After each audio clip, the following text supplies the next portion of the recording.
It's guaranteed. That's why if you hang out with 5 losers, you're guaranteed to become the 6th. I don't surround myself with people like that. The importance of knowing what you believe and codifying that.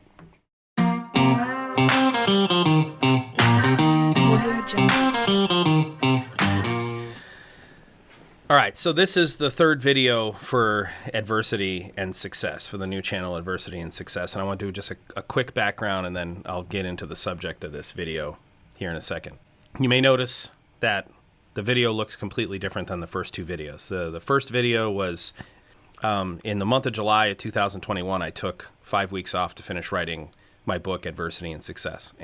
Or I don't know if that's what the title will be, but that's what it is in my head. So the purpose of that book is for me to put down on paper here in my late 40s for my descendants, for my kids, for my grandkids, for anybody who cares, how to overcome adversity and achieve success, okay? During that 5-week period, I started thinking that I also wanted to do digital media. I have another YouTube channel for a couple of my companies where I educate engineers and digital transformation professionals. And so I shoot a lot of content. I have a digital media team that works with me to shoot the content. But you'll notice those first 2 videos in this channel don't look anything like what you see right now. Right now, I'm in my studio. I'm in the studio where we shoot our other content. The first 2 videos, the one I shot in July was a test video. It was never meant to be posted. Our digital media strategist, the guy who does all the editing and all that stuff, and gives me feedback on the videos, he watched the video and he said, hey, we need to post that. You know, it's raw, it's uncut, it's authentic, do it. So that's why that's video 1. Video 2 was the message that I wanted to tell, was an important message, but we got a lot of feedback from my kids and our audience and consultants that I work with in my other businesses saying, hey, the look and feel of that video should be different, right? It should be more personal. You should make it look more like you're in a psychologist's office or something. And so I took that advice and we shot the second video differently, right? The problem with that is I'm not comfortable in that format. My core values, which we'll talk about a lot in these videos, are transparency, authenticity, expertise, humility, and servant leadership. Authenticity is be who you are. Don't pretend to be someone you're not. So I don't go through life trying to be someone I'm not. I go through life being who I am, and good, bad, and ugly.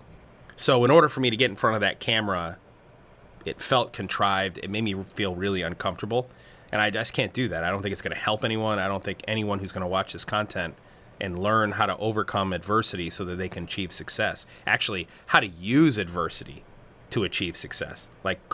Use it as a coat of armor. Use it as a strength. Use it as a superpower. To achieve success, I don't think they're going to get those gains. My grandkids certainly aren't going to get those gains if I'm not talking the way I'm talking. My kids actually told me while we were driving to Dunkin' Donuts the other day, they said, Dad, we were doing a life lesson thing, and they said, Dad, you need to do it. You need to shoot videos while you're driving. You need to do it. The way you just did it is the way everyone should hear it. So that's what I'm going to do. So I'm in my studio. I'm sitting here. This is as comfortable as I can possibly get. And I'm going to imagine you, if you're my grandkid or if you're a neighbor or if you're a colleague or a peer or whatever, you're on the other side of my desk. That's the vision. That's what I'm going to do. All this content is based on the concepts and belief systems and the strategies that I have in my book, which is coming out at the end of the year. And so let's get started. So, this video is, what do I believe? So there's some things that we talk about in the book. I talk about, in order for you to turn adversity into success, okay, you have to create a system to make choices. You may not want to hear this, but it's the truth. Okay, and I'm gonna tell you why. I'm gonna read an excerpt from the book here now, and then I'll talk a little bit about it. Okay, so in order for you to make good choices in life, or to achieve the best outcomes, which is achieve your goals in life, you have to basically create a system to make good choices. Good choices lead to the best outcomes. Okay, everybody knows this stuff, I think, internally, but not a lot of people think about it, I don't think. So that starts with, what do I believe, right? And if I asked you, if you were sitting across the table from me and I was saying to you, hey, tell me what you believe, I think most people would have difficulty articulating it, right? And so the exercise for today for you is to write down, what do you believe? All right? And let's start the process by having me tell you what I believe, all right? So I'm reading, this is actually, I think, going to be in the prologue of the book. The publisher still hasn't told me yet, but what do I believe? I believe life is a gift. I believe we're born with gifts, all of us. I believe life is a test. I believe life is a race. I believe life is one huge opportunity. I believe life is 90% doing what we need to do and 10% doing what we want to do. I believe life is a series of lessons back to back to back. And whether we have lived a good life or a poor life is a function of adding up all the choices we made over the course of our lives. More good choices equal more good outcomes. More bad choices equal more bad outcomes. We all make good choices and bad choices. Let me say that again, okay?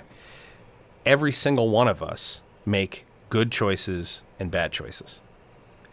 But what matters is that we make more good choices than bad choices, and we learn from the bad choices we make.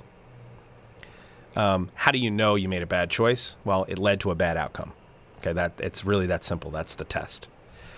All right, back to me reading. I believe we make bad choices when we are left to our own devices, and we make good choices when we adopt the values and beliefs that inspire us to the choices that lead to the best outcomes. I believe if we learn from our bad choices, we will make more good choices as we get older. I believe we make the choice of right over wrong by adopting the right moral code, a system of values. We run our decisions through this engine, this values engine, and the right choice presents itself. So one of the things you guys are going to discover, and I'll shoot in a later video, is what do I value, right? This is the values and beliefs matter, right? And they're the core. You've got the 3 pillars that you learned in the first video, which is discipline, respect, and hard work. On top of those 3 pillars, we put our values and beliefs. Discipline, respect, and hard work doesn't tell us how to make decisions. It tells us what virtues what virtues are important, okay, foundationally. And you can add to this. You can add virtues that you think are more important. You're supposed to build on what I'm teaching here. Do whatever you want with this stuff. I'm just throwing it out there and telling you how I've achieved success in my life. But the values and beliefs sit on top of that foundation, and that's how you make your choices. And if your values and beliefs are sound and they're moral, right, then you can make more good choices than bad choices. And making more good choices and learning from the bad choices so that you make more good choices leads to the best outcomes, both in the short term, right? Today, I can make good choices for good outcomes today, this week, this month, this year, decade, lifetime. All right, a couple key points. I'll go back to reading here. We must recognize there is right and wrong. We must use the right moral code to identify right and wrong choices.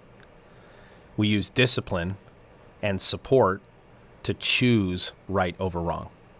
Okay? I believe the right choice is oftentimes in direct opposition to what we want to do because of the nature of who we are as beings. I believe humans are fallen beings. That is, if left to our own devices, we will make poor decisions for short-term pleasure at the expense of long-term benefits to ourselves, our families, and our communities. Whether or not one believes the story of Adam and Eve, it is a perfect metaphor for who we are as beings. Excuse me. We were given the option to live with God in paradise, and the price for that good outcome was obedience and discipline to his rule. His one rule was a simple one. We could not eat from the tree of knowledge. However, we chose what we wanted over what God instructed. We ate from the tree of knowledge, and humanity has paid the price ever since. During my spiritual journey, I've asked the following question many times. Why did God even care whether or not we would eat from the tree of knowledge? I asked missionaries, scholars, lay people, church members, and secularists this same question. What follows is my personal answer to this question, but I didn't learn this on my own, which is what I'm asking you guys to do. Take what I'm teaching and extend it. I leaned on others to glean the response.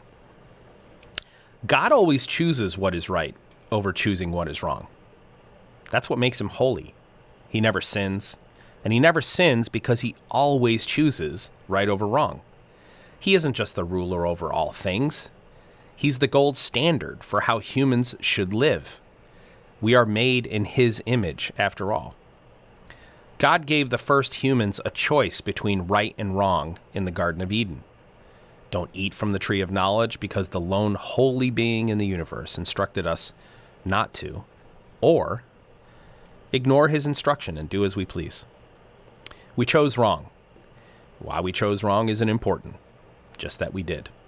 The bad outcome was the veil was lifted from our eyes, and now we're condemned to a life of proving ourselves. If humans are given a choice between doing what they want or doing what they need, they will almost always choose what they want first and what they need second. Fortunately for us, what we want and what we need are sometimes the same thing. Unfortunately for us, more times than not, what we want stands opposed to getting us what we need. Since life is a series of lessons back to back to back, and those lessons are a function of our choices, if we choose wrong over right too often, and we don't learn from it, we're doing two things. Number one, we're choosing short-term satisfaction for ourselves over the long-term benefits for ourselves, our families, and our communities. And number two, we're piling up too many wrong choices. And that sends us toward the bad lifetime outcomes, not the good ones. Right and wrong exist so we can overcome our innate inclination to choose what we want over what we need. So that if we choose what is right over what is wrong, we will be working toward long-term benefits for all, over short-term satisfaction for us, the fallen being. This right here is the core of what I believe, and it drives how I make decisions. It also drives how I hold others around me accountable. Adam and Eve chose what was wrong over what was right, simply because they chose what they wanted over what they needed. They got their short-term satisfaction while eating the fruit, but they forced the rest of us to pay a very high price for their decision. I have no doubt that Adam and Eve enjoyed themselves while they were eating the forbidden fruit, in spite of knowing what they were doing at the time was wrong. I also have no doubt that they hated and loathed themselves for that decision later on in their lives. Many times, in fact. Adam and Eve ended up with bad outcomes because they did not learn from their bad choices. The bad outcomes were many for them, their family, and their community. They had no one to blame but themselves, yet all of us today are still paying the price for them. Some of us have learned from their choices. Many of us have not. I believe this with every ounce of my being. Scholarship, anecdote, and observation all confirm this for me. And that is why I believe it so strongly. It's also why I live the way I do. I don't always make the right choice, but I do more than I don't. And when I choose wrong, I learn from the lesson, so I hopefully will choose right over wrong in that situation or one similar later on down the road. Excuse me. Humans are fallen beings. Innately, we will choose what we want over what we need if given the opportunity and the power to do so. All is not lost, however. God gave us the tools and opportunity we need to overcome our fallen nature in the form of a sense. That is that thing you feel in your gut, that innate sense of right and wrong. And a rule book of right and wrong, and a lifetime of choices between the two. Let me read that last piece again. God gave us the tools and opportunity we need to overcome our fallen nature in the form of a sense and a rule book of right and wrong and a lifetime of choices between the two. That's what I believe. If somebody asks me, Walker, what do you believe? Put it down on paper. You don't need to believe what I believe, okay? The core elements, right? I'm a Christian. What I'm talking about here in terms of adversity and success has nothing to do with Christianity, has nothing to do with religion. If what we wanted to do was take the lesson of Adam and Eve as a story, let's say it's fiction. It's a fictional story that tells us a human truth, right? Let's say it's a fictional story that tells us human truth. What we want to do is use that fictional story that tells us a human truth and apply it to our lives, okay? So you don't need to be a Christian to take adversity and turn it into success, right? I'm a Christian. That was a long, multi-decade journey for me, right? Finding God was important in my life. It certainly made me a better human being and certainly gave me more clarity. But that's what I believe. So what I want to ask you is, what do you believe? You should put it on paper. You should write it down, right? And I would recommend you write it down in the way you speak, and then read it back to yourself. If you're married, read it to your spouse. If you got kids, read it to your kids. If you've got siblings, read it to your siblings. Read it off to someone close to you, okay? Which brings me to my second point, and then we'll call this video a day. It is critical. I'm going to talk about this a lot, actually. I don't surround myself with people who bring me down. Okay? Now, let me define bringing me down. I don't surround myself with people who cloud my judgment, and where clouding my judgment doesn't give me clarity to my values and beliefs, so that I make bad choices that lead to bad outcomes. Okay? That's people who bring you down. It's not people who say mean things to you. It's not, a person who has good intentions, who says something critical to you, critical to me, is not a bad person. They're a person who's trying to help you grow, right? A person who says good things to you, a person who has intentions to say nice things to you, to flatter you, etc., could be a bad person. You need to surround yourself with people who don't bring you down. That means they don't contribute to you making bad choices that lead to bad outcomes. It's not about how they make you feel. It's about how they make you choose, how you decide, right? Here's an example. There's a YouTuber named Rich Cooper. He's a red pill guy. If you haven't heard of red pill, basically, it's all about teaching men to be better men, right? And it's like lifting the veil of how the world works. Let me say I don't prescribe to everything Rich Cooper says. In fact, probably 50% of what he says I disagree with. But there's something he does say that I agree with wholeheartedly. And he says that if you hang out with 5 losers, you're going to be the 6th, okay? And I want to extend that a little further. I've been saying this to my kids forever.